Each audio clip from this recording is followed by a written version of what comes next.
নমস্কার বন্ধুরা, বিশ্বজয় academy YouTube চ্যানেলে তোমাদের সকলকে স্বাগত জানাই। আজ এখন আমরা ডাব্লিউ কনস্টেবল এবং কেপি কনস্টেবলের যে জিকে সেটের আমরা আলোচনা করছি তা সেট নাম্বার 2 নিয়ে আলোচনা করব। প্রথম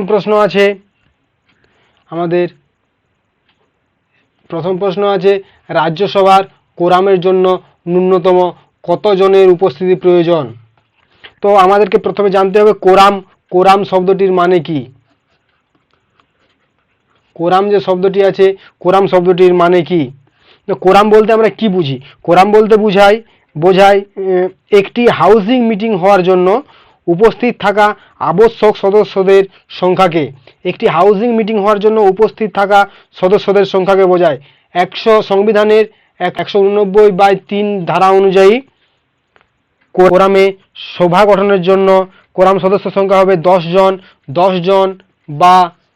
জন বা মোট সদস্যের 1/10। মোট সদস্যের 1/10। আমাদের রাজ্যসভার সর্বোচ্চ সংখ্যা হতে পারে 250। রাজ্যসভার সর্বোচ্চ সংখ্যা হতে পারে 250, কিন্তু বর্তমানে রাজ্যসভার মেম্বার আছে 245। তাই যেহেতু রাজ্যসভার সদস্য সংখ্যা হতে পারে সর্বোচ্চ 250, তার 1/10 অর্থাৎ 1/10 হলে আমরা পাই 25 জন। তাই রাজ্যসভার কোরামের জন্য ন্যূনতম কতজনের উপস্থিতি প্রয়োজন? এই প্রশ্নের সঠিক উত্তর হয়ে যাবে আমাদের অপশন এ 25। তারপরের প্রশ্ন আছে রাজ্যের অ্যাডভোকেট জেনারেলকে নিযুক্ত করেন কে? অপশন এ আছে মুখ্যমন্ত্রী, অপশন বি রাজ্য বিধানমণ্ডল, অপশন সি রাজ্যপাল, নাকি অপশন ডি রাজ্যের আইনমন্ত্রী। কোনো রাজ্যের রাজ্যপাল কি করেন না, হাইকোর্টের একজন বিচারককে রাজ্যের অ্যাডভোকেট জেনারেল হিসাবে নিযুক্ত করেন। রাজ্যের রাজ্যপাল হাইকোর্টের একজন বিচারককে রাজ্যের অ্যাডভোকেট জেনারেল হিসাবে নিযুক্ত করেন। তাহলে অপশন সি হয়ে যাবে সঠিক উত্তর। অপশন সি আছে রাজ্যপাল একজন হাইকোর্টের একজন বিচারপতিকে রাজ্যের অ্যাডভোকেট জেনারেল হিসাবে নিযুক্ত করেন। 3 নম্বর প্রশ্ন আছে নিম্নলিখিত কোন সাংবিধানিক সংশোধনী পঞ্চায়েত রাজ ব্যবস্থাকে একটি শাসনতান্ত্রিক রূপ দেয়? অপশন এ আছে 72তম, অপশন বি আছে 73তম, অপশন সি আছে 74তম, নাকি অপশন ডি 75তম। সংবিধান সংশোধনী আইন অনুযায়ী 73তম সংশোধনী আইন যেটি পাস হয়েছিল 1992 সালে, সেই সংবিধান আইন এটি রাজ্য পঞ্চায়েতি রাজ প্রতিষ্ঠানগুলোকে সাংবিধানিক মর্যাদা এবং সুরক্ষা দিয়েছে। তাহলে 73তম সাংবিধানিক সংশোধনী আইন যেটি 1992 সালে পাস হয়েছিল, সেই সংশোধনী আইন পঞ্চায়েত রাজ ব্যবস্থাকে একটি শাসনতান্ত্রিক রূপ দেয়। তারপর আছে চারের প্রশ্ন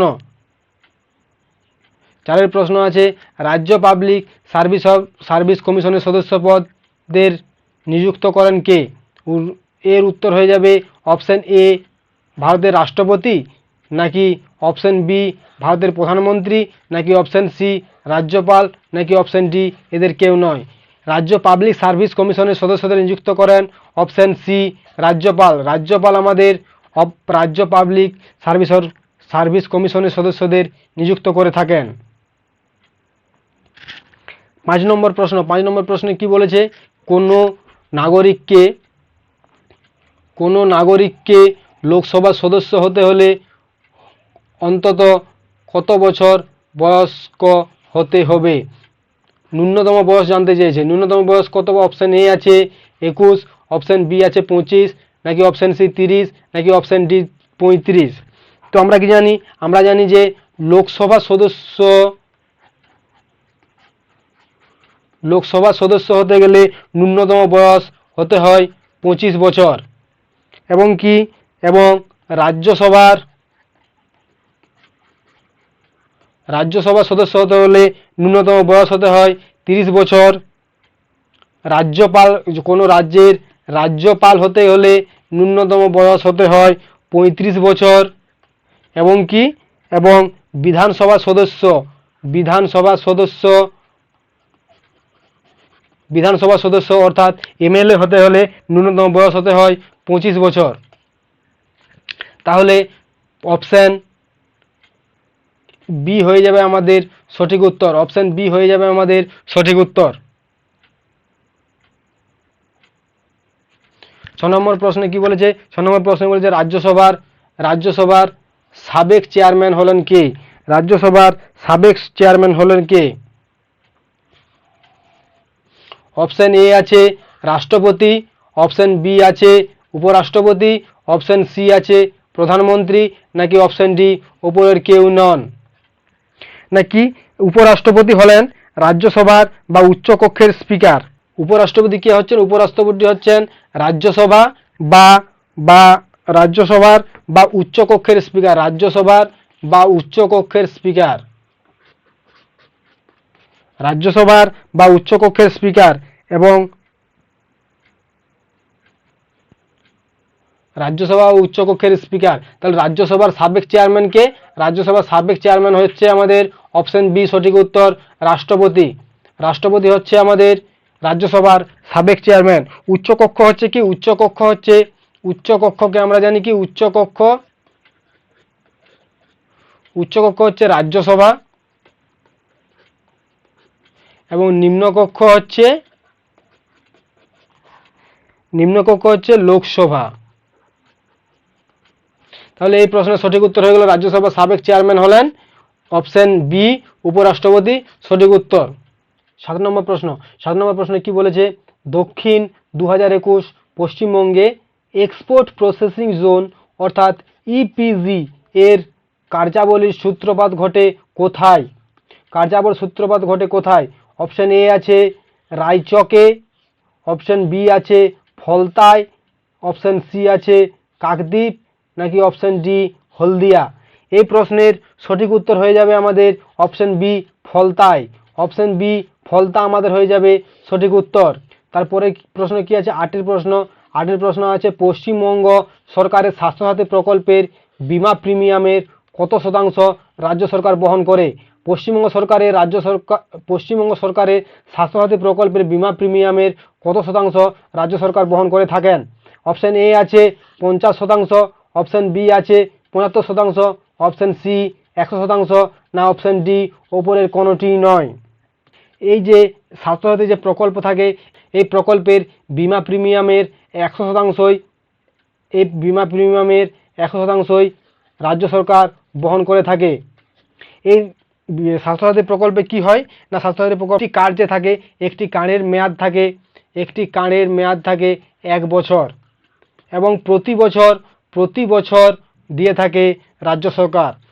5 লক্ষ টাকা পর্যন্ত একটি পরিবারকে বিনামূল্যে চিকিৎসা দিয়ে থাকে রাজ্য সরকার এবং এই পুরো টাকাটি অর্থাৎ 100% টাকাটি রাজ্য সরকার বহন করে থাকে। এই প্রকল্পটি স্বাস্থ্যসাথী প্রকল্পটি 30শে ডিসেম্বর স্বাস্থ্যসাথী প্রকল্পটি 30শে ডিসেম্বর 2016 সালে 30শে ডিসেম্বর আনুষ্ঠানিকভাবে শুরু হয়। 2016 সালের 30শে ডিসেম্বর আনুষ্ঠানিকভাবে এই স্বাস্থ্যসাথী প্রকল্পটি শুরু হয় এবং এটির 100%ই রাজ্য সরকার বহন করে থাকে এবং বিমা প্রিমিয়ামের সর্বোচ্চ টাকা একটি পরিবারের 5 লক্ষ টাকা করে হয়ে থাকে। 9 নম্বর প্রশ্নে আছে গত 10 বছরে পশ্চিমবঙ্গে কতগুলো নতুন সরকারি মেডিকেল কলেজ চালু হয়েছে? গত 10 বছরে পশ্চিমবঙ্গে কতগুলি নতুন সরকারি মেডিকেল কলেজ চালু হয়েছে? অপশন এ আছে 8টি, অপশন বি আছে 6টি, অপশন সি আছে 5টি, নাকি অপশন ডি হবে আমাদের 3টি। তো এই গত 10 বছরে নতুন 6টি মেডিকেল কলেজ শুরু হয়েছে। পশ্চিমবঙ্গে নতুন 6টি মেডিকেল কলেজ চালু হয়েছে। সেগুলি কি কি না, সেগুলি হচ্ছে 1 হচ্ছে আরামবাগে, 2 হচ্ছে তমলুকে, 1 হচ্ছে আরামবাগ, 2 হচ্ছে তমলুক, 3 হচ্ছে বারাসাত, 4 হচ্ছে কোথায়, 4 হচ্ছে ঝাড়গ্রাম,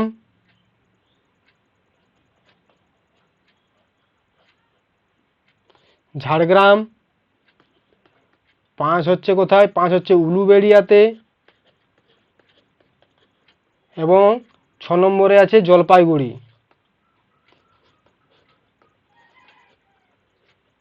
তাহলে গত 10 বছরে পশ্চিমবঙ্গে 6টি নতুন সরকারি মেডিকেল কলেজ চালু হয়েছে। অপশন বি হয়ে যাবে আমাদের সঠিক উত্তর। 10 প্রশ্ন কি আছে, পুনর্ভবা ও আত্রেয়ী হলো নিম্নলিখিত নদীটির শাখা নদী, নিম্নলিখিত কোন নদীর শাখা নদী? অপশন এ আছে তোরসা, অপশন বি আছে তিস্তা, অপশন সি আছে জলঢাকা, নাকি অপশন ডি রায়ডাক?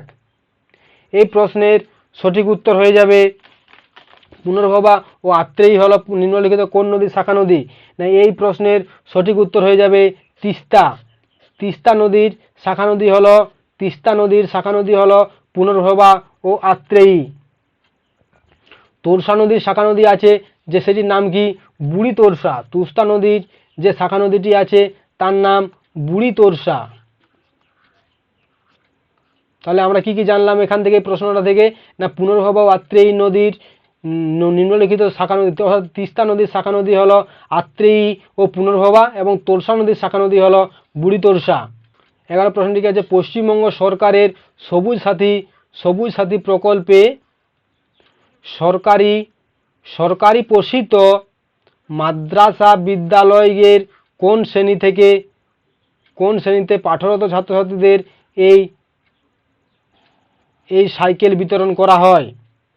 সবুজ সাথী প্রকল্পে সরকারি পোষিত মাদ্রাসা বিদ্যালয়ের কোন শ্রেণীতে পাঠরত ছাত্রছাত্রীদের সাইকেল বিতরণ করা হয়? অপশন এ আছে নবম থেকে দশম শ্রেণী পর্যন্ত, অপশন বি আছে দশম শ্রেণী থেকে একাদশ শ্রেণী পর্যন্ত, অপশন সি একাদশ শ্রেণী থেকে দ্বাদশ শ্রেণী পর্যন্ত, নাকি অপশন ডি নবম শ্রেণী থেকে দ্বাদশ শ্রেণী পর্যন্ত? না, আমরা কি জানি? আমরা জানি 2015 সালের সেপ্টেম্বর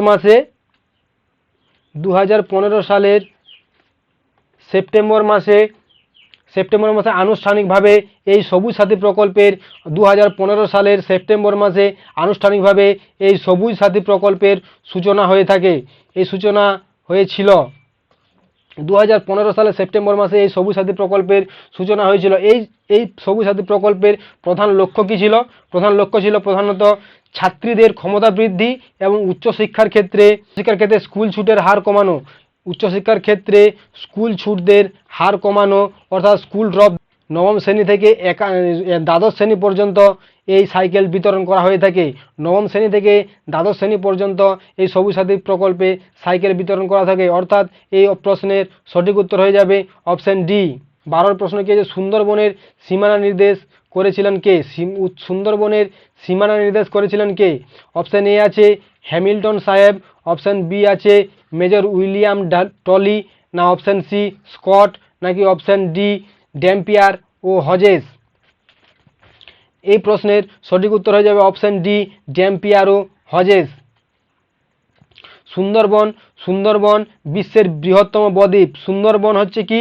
সুন্দরবন হচ্ছে বিশ্বের বৃহত্তম বদ্বীপ। বিশ্বের বৃহত্তম বদ্বীপ এবং বিশ্বের বৃহত্তম ম্যানগ্রোভ অরণ্য আমরা সুন্দরবনে দেখতে পাই। বিশ্বের বৃহত্তম ম্যানগ্রোভ অরণ্য আমরা সুন্দরবনে দেখতে পাই।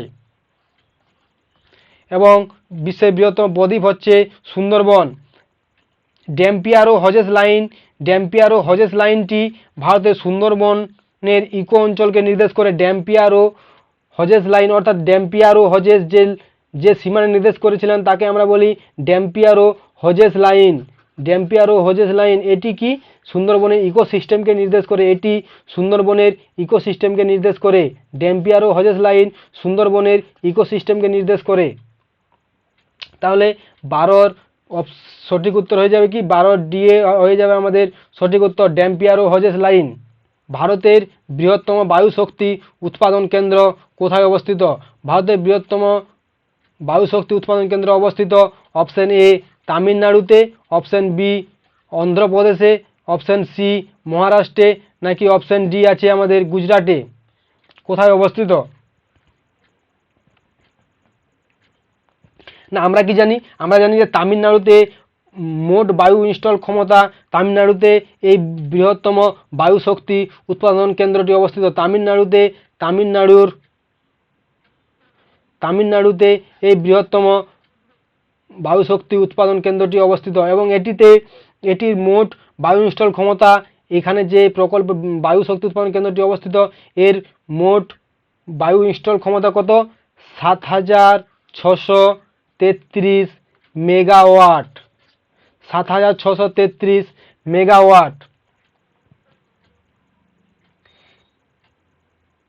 এটি হচ্ছে ভারতের বৃহত্তম কার্যকরী আনসন উইন্ড ফার্ম। এটি কোথায় অবস্থিত? এটি তামিলনাড়ু জেলার কন্যাকুমারীতে অবস্থিত। এবং এই প্রকল্পটি তামিলনাড়ু এনার্জি ডেভেলপমেন্ট এজেন্সি তৈরি করেছে। এই প্রকল্পটি কে তৈরি করেছে? এই প্রকল্পটি তৈরি করেছে তামিলনাড়ু এনার্জি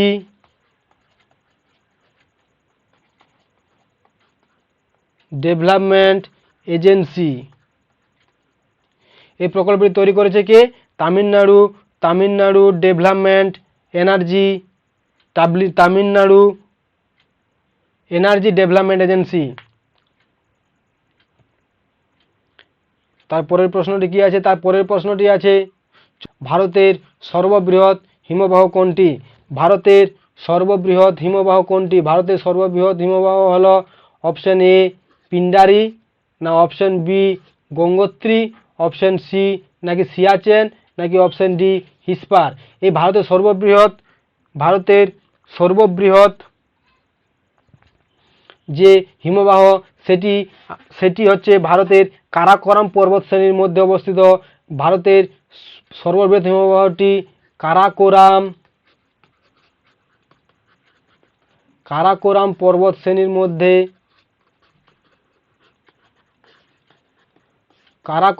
শ্রেণীর মধ্যে অবস্থিত এবং এটি হিমবাহটির নাম হচ্ছে সিয়াচেন। অপশন সি সিয়াচেন হচ্ছে এর সঠিক উত্তর।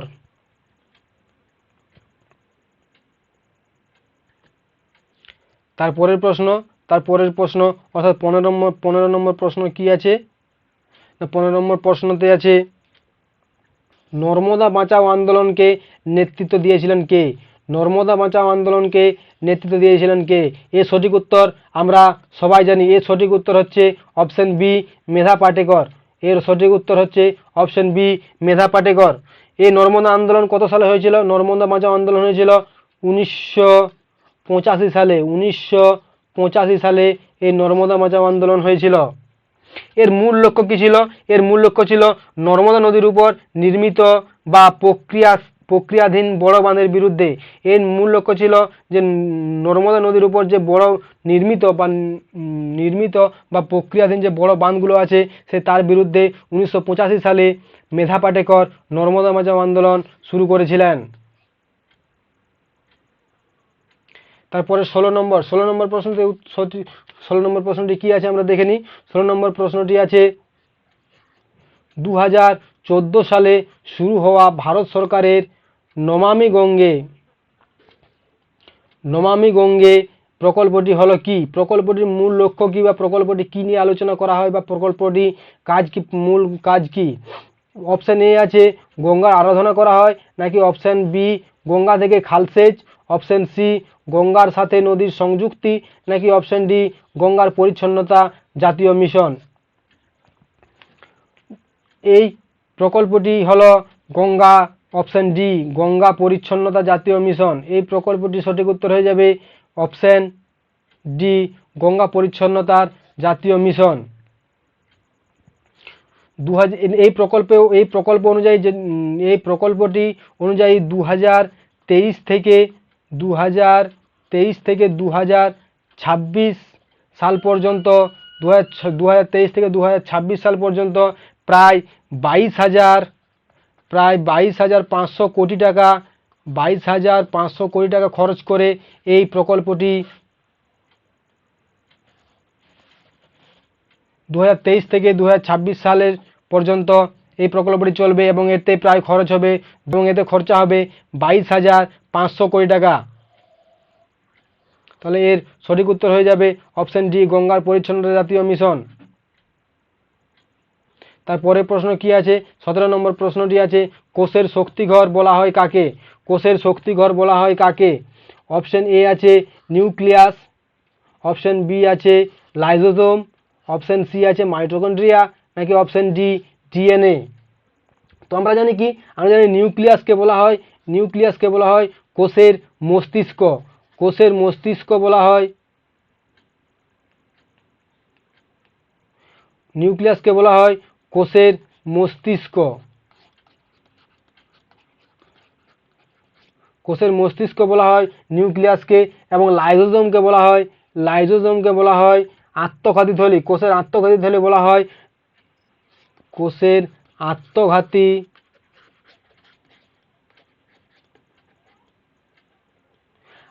থলি বলা হয় লাইসোসোমকে, এবং মাইটোকন্ড্রিয়াকে বলা হয় কোষের শক্তিঘর। তাহলে অপশন সি হয়ে গেল আমাদের সঠিক উত্তর। তারপরে প্রশ্ন কি বলছে, তা 18 নম্বর প্রশ্ন বলছে, নিম্নোক্ত কোন প্রাণীটিকে জীবন্ত জীবাশ্ম বলা হয়ে থাকে? কোন প্রাণীটিকে জীবন্ত জীবাশ্ম বলা হয়? অপশন এ আছে পেরিপেটাস, অপশন বি আছে অ্যামিবা, অপশন সি আছে চিংড়ি, নাকি অপশন ডি অ্যাপেল শামুক। নিম্নলিখিত কোন প্রাণীটিকে জীবন্ত জীবাশ্ম বলা হয়? অপশন এ হয়ে যাবে আমাদের সঠিক উত্তর। অপশন এ পেরিপেটাসকে বলা হয় জীবন্ত জীবাশ্ম। 19 প্রশ্নটিতে বলা আছে যে অর্নিথোলজি হলো কি? অর্নিথোলজি কোন বিষয়ক বিজ্ঞানকে নিয়ে বলা হয় অর্নিথোলজি? পক্ষী বিষয়ক বিজ্ঞানকে নিয়ে কি বলা হয়? পক্ষী বিষয়ক বিজ্ঞানকে নিয়ে বলা হয় অর্নিথোলজি। পক্ষী বিষয়ক বিজ্ঞানকে নিয়ে বলা হয় অর্নিথোলজি। সরীসৃপ এবং উভচর বিষয়ক বিজ্ঞানকে নিয়ে বলা হয় কি? সরীসৃপ হারপেটোলজি। 20 নম্বর প্রশ্ন কি আছে, 20 নম্বর প্রশ্ন অর্থাৎ আজকের সেট 2 এর শেষ প্রশ্ন। সেট 2 এর শেষ প্রশ্নে কি আছে, ট্রান্সজিনের প্রভাবে তৈরি প্রথম শস্যটি হলো কি? ট্রান্সজিনের প্রভাবে তৈরি প্রথম শস্যটি হলো তামাক। ট্রান্সজিনের প্রভাবে তৈরি প্রথম শস্যটি হলো তামাক। তাহলে বন্ধুরা, আমরা এই ডাব্লিউবিপি কনস্টেবল এবং কেপি কনস্টেবলের যে জিকেতে সম্ভাব্য 20টি প্রশ্ন নিয়ে আমরা আলোচনা করলাম। তোমরা সবসময় বিশ্বজয় একাডেমি ইউটিউব চ্যানেলের পাশে থেকো এবং বিশ্বজয় একাডেমি ইউটিউব চ্যানেলও তোমাদের পাশে থাকবে। বিশ্বজয়, লেটস সাকসিড টুগেদার।